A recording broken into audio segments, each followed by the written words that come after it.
शिवपुरा नामक गांव में पवन नाम का एक गरीब किसान अपने माता पिता के साथ रहता था। पवन खेतों में फसलें उगाकर उन्हें बाजार में बेचकर अपने परिवार का पालन पोषण करता था। अरे पुत्र, तुम्हारे पिताजी की तबीयत ठीक नहीं है। वैद्य जी ने उन्हें समय पर दवा और अच्छा खान पान लेने को कहा है। मैं काफी दिनों से दवा नहीं खा रही हूँ, इसलिए मेरे भी जोड़ों में दर्द बहुत बढ़ गया है। तुम कोशिश करके कुछ पैसों का इंतजाम करो ताकि अब हम तुम्हारे पिताजी का इलाज करवा सकें। हाँ माँ, इस बार जैसे ही अच्छी फसल होगी मैं उसे बेचकर अच्छे पैसे कमा लूंगा।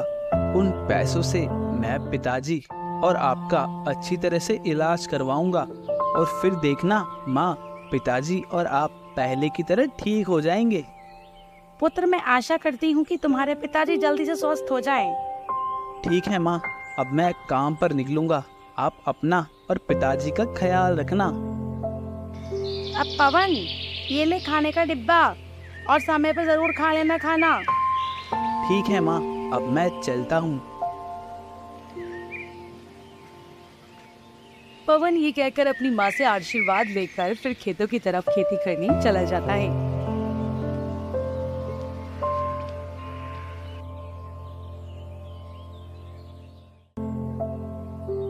इस बार मुझे कुछ न कुछ करके अच्छी फसल उगानी ही होगी, क्योंकि अगर इस बार फसल खराब हुई तो मैं बर्बाद हो जाऊंगा और अब मेरे पास भी इतने पैसे नहीं हैं कि मैं फिर से फसल उगा सकूं।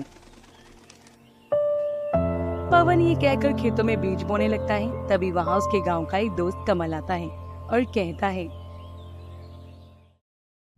तुम क्या कर रहे हो? कुछ नहीं कमल, मैं दोबारा खेतों में इन बीजों को लगा रहा हूँ। पवन, ये तो मुझे भी दिख रहा है कि तुम इन बीजों को खेतों में लगा रहे हो, मगर तुम जानते हो ना कि इस समय मौसम किस तरह से बदल रहा है। कभी धूप आ जाती है तो कभी बारिश आ जाती है। तुम्हें क्या लगता है कि तुम्हारी फसल उगेगी? हाँ, मुझे भगवान पर पूरा यकीन है कि इस बार मेरी फसल बहुत अच्छी उगेगी। पवन ये कहकर दोबारा से अपने काम में लग जाता है। पवन का दोस्त कमल मुंह बनाकर वहाँ से चला जाता है।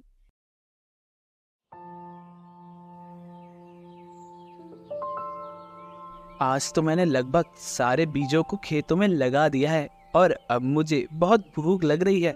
माँ ने मुझे घर से निकलते समय खाने का डब्बा दिया था। मैं हाथ मुंह धोकर खाना खा लेता हूँ। पवन जैसे ही हाथ मुंह धोकर खाने का डिब्बा लेकर एक किनारे बैठता है, तभी वो एक साधु बाबा को अपनी तरफ आते हुए देखता है। प्रणाम साधु बाबा, आप यहाँ इस समय? खुश रहो पुत्र, मैं पास के गांव से आया हूँ और यहाँ किसी को नहीं जानता। मैं 2 दिनों से बहुत भूखा हूँ। मेरे पास पैसे भी नहीं है कि मैं कुछ खा सकूं। साधु बाबा, आपको भूख लगी है, आप ये खाना खा लीजिए। मैं जानता हूँ ये खाना आपके खाने लायक तो नहीं है, लेकिन फिर भी अगर आप चाहें तो इस खाने को खा सकते हैं। नहीं नहीं पुत्र, कैसी बात कर रहे हो? अन्न कभी भी बुरा नहीं होता, मगर ये खाना तो तुम्हारा है और मेरे हिसाब से इसे तुम खाने ही बैठे थे। अगर तुम मुझे अपना खाना दे दोगे तो तुम क्या खाओगे? जी साधु बाबा, मैं इसे खाने तो बैठा था, लेकिन अब मैंने खेतों का सारा काम खत्म कर लिया है। अब मेरे घर वापस लौटने का समय भी हो गया है। मैं घर जाकर खा लूंगा, ये खाना आप खा लीजिए। पवन ये कहकर अपना सारा खाना साधु बाबा के आगे रख देता है। तभी साधु बाबा प्रसन्न होकर वो खाना खा लेते हैं और फिर पवन से कहते हैं, पुत्र, तुम्हारा बहुत बहुत धन्यवाद कि तुमने मेरे कठिन समय में मेरी मदद की। मैं तुम्हें आशीर्वाद देता हूँ कि आने वाली सभी कठिन परिस्थितियों का तुम डटकर सामना करोगे, साथ ही अपनी मेहनत और लगन से बहुत ज्यादा धनवान हो जाओगे, बहुत ज्यादा।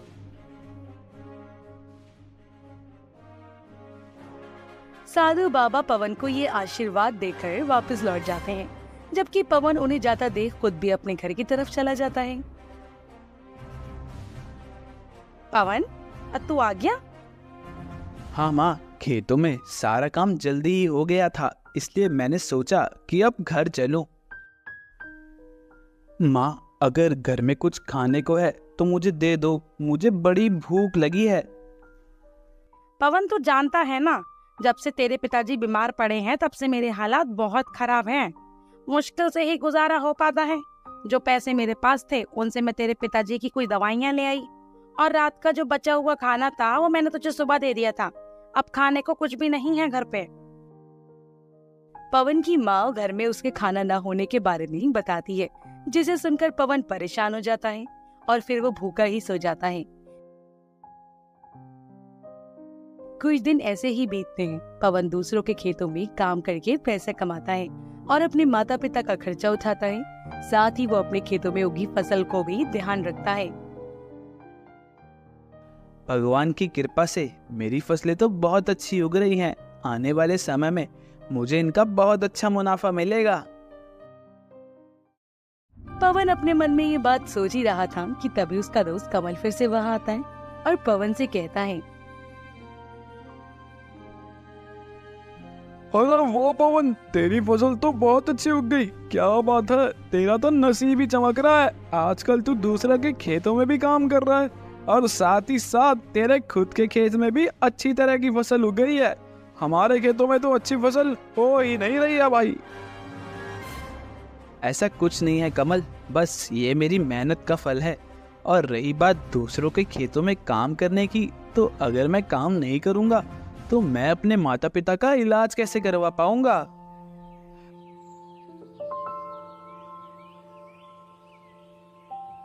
पवन कमल से ये सब कह ही रहा था कि तभी अचानक मौसम खराब हो जाता है और देखते ही देखते बारिश शुरू हो जाती है।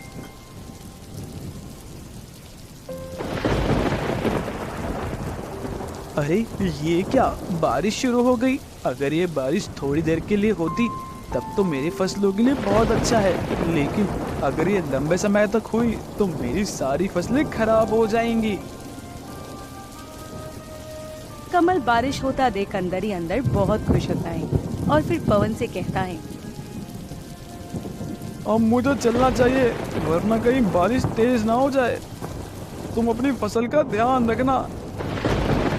कमल ये कहकर वहाँ से हंसते हुए चला जाता है, जबकि पवन मूसलाधार बारिश को देखकर बहुत परेशान हो जाता है। धीरे धीरे करके बारिश बहुत तेज हो जाती है और देखते ही देखते पवन की सारी फसलें खराब हो जाती हैं।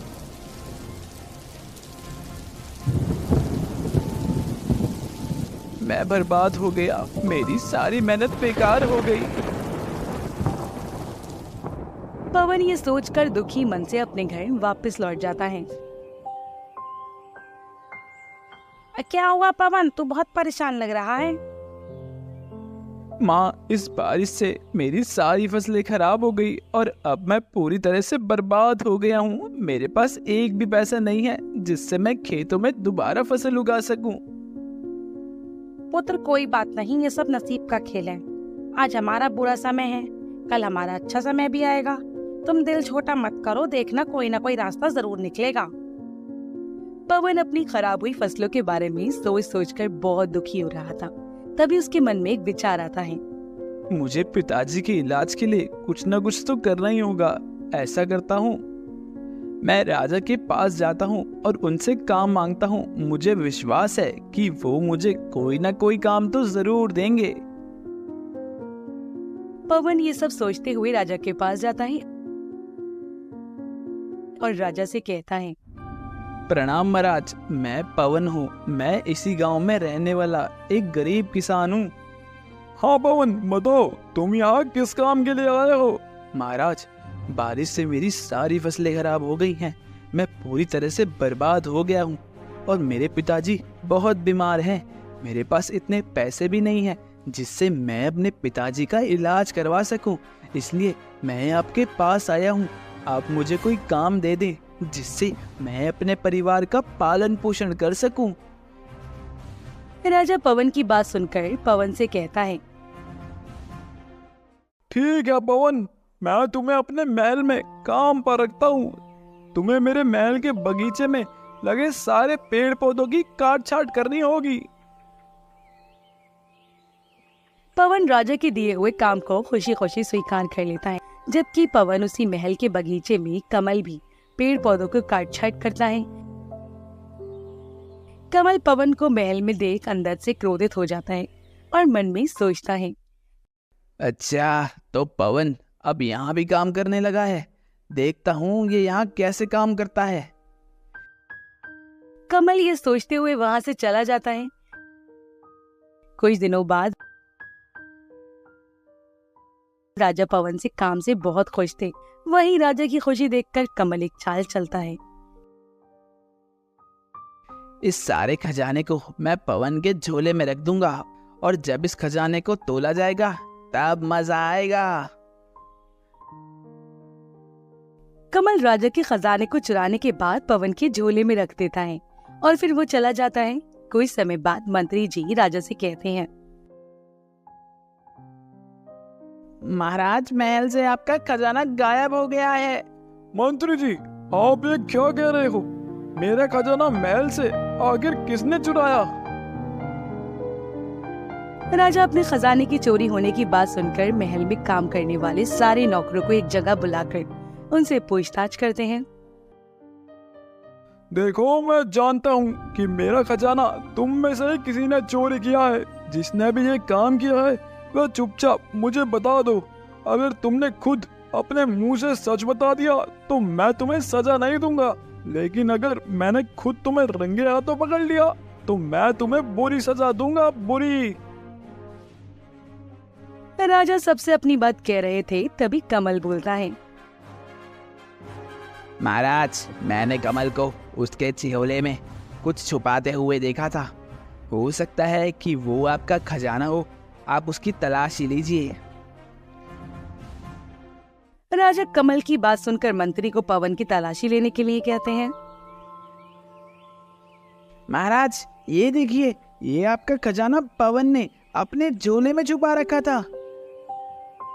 नहीं नहीं महाराज, मैंने कोई चोरी नहीं की है। मैं नहीं जानता कि ये खजाना मेरे झोले में कहां से आया। अरे पवन, मैंने तुम्हें गरीब समझकर तुम्हारी मदद की और तुमने बदले में यह किया? नहीं महाराज, मैंने ऐसा कुछ नहीं किया। मैं अपने बूढ़े माता पिता की कसम खाता हूँ। ठीक है पवन, मैं तुम्हें सजा नहीं दूंगा, लेकिन अब तुम इस महल में काम नहीं कर सकते। तुम्हें यहाँ से जाना होगा। राजा ये कहकर पवन को अपने महल से निकाल देते हैं। पवन मायूस होकर जंगल की तरफ चला जाता है।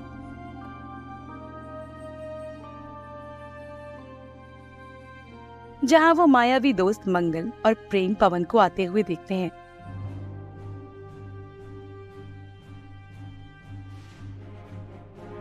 लगता है कोई गांववासी हमारे जंगल की तरफ आया है। हाँ, और मुझे लगता है ये बेचारा अपने जीवन से बहुत परेशान है। अच्छा चलो हम दोनों खुद ही चल के उससे पूछ लेते हैं।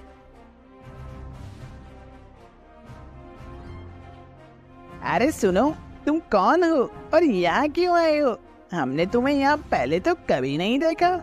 मेरा नाम पवन है और मैं इसी गांव में रहता हूँ, लेकिन राजा ने मुझ पर चोरी का झूठा इल्जाम लगाकर मुझे अपने महल से निकाल दिया और अब मेरे पास एक भी पैसा नहीं है जिससे मैं अपने परिवार का पालन पोषण कर सकूं। तुम्हारे साथ तो बहुत बुरा हुआ। बताओ हम तुम्हारे लिए क्या कर सकते हैं? देखो पवन, परेशान मत हो। देखना एक दिन सब कुछ ठीक हो जाएगा। अभी मंगल पवन से ये कह ही रहा था कि तभी पीछे से एक जहरीला सांप मंगल को डसने आता है। तभी पवन अपने पास रखी पेड़ों को काटने वाली कुल्हाड़ी से उस सांप पर वार कर देता है, जिससे वो सांप तुरंत मर जाता है। तुम्हारा बहुत बहुत शुक्रिया, तुमने मेरे दोस्त की जान बचाई। अगर ये सांप हम दोनों को काट लेता तो हम तो मर ही जाते, लेकिन तुमने ऐसा नहीं होने दिया। पवन प्रेम की बात सुनकर कहता है, कोई बात नहीं दोस्तों, ये तो मेरा फर्ज था। अगर तुम्हारी जगह कोई और भी होता तब भी मैं उनकी जान बचाता। पवन की ये बात सुनकर मंगल उसे एक सिक्का देता है और कहता है, मेरी तरफ से तुम्हारे लिए भेंट है। इस सिक्के को तुम हमेशा अपने पास रखना। लेकिन इसको अपने पास रखने से क्या होगा? यह सिक्का मुझे एक साधु बाबा ने दिया था। उन्होंने कहा था कि जिसके पास भी ये सिक्का होगा वह धनवान हो जाएगा। ठीक है मेरे दोस्त, धन्यवाद। पवन उस मंगल की बात सुनकर वापस अपने घर लौटता है। पवन के जाने के बाद मंगल और प्रेम गायब हो जाते हैं। इधर कमल राजा के खजाने से कुछ न कुछ चोरी करता रहता है और दिन कमल चोरी करते हुए पकड़ा जाता है। अच्छा, तो तुम हो असली चोर। मुझे माफ कर दीजिए सरकार, मैंने एक गरीबी के कारण किया। आज के बाद मैं कभी चोरी नहीं करूंगा। राजा से माफी मांगने के बाद वो पवन की सारी सच्चाई भी उन्हें बता देता है, जिसे सुनकर राजा खुद पवन से माफी मांगने उसके घर जाते हैं। राजा पवन के लिए ढेर सारा खजाना भी लेकर जाते हैं।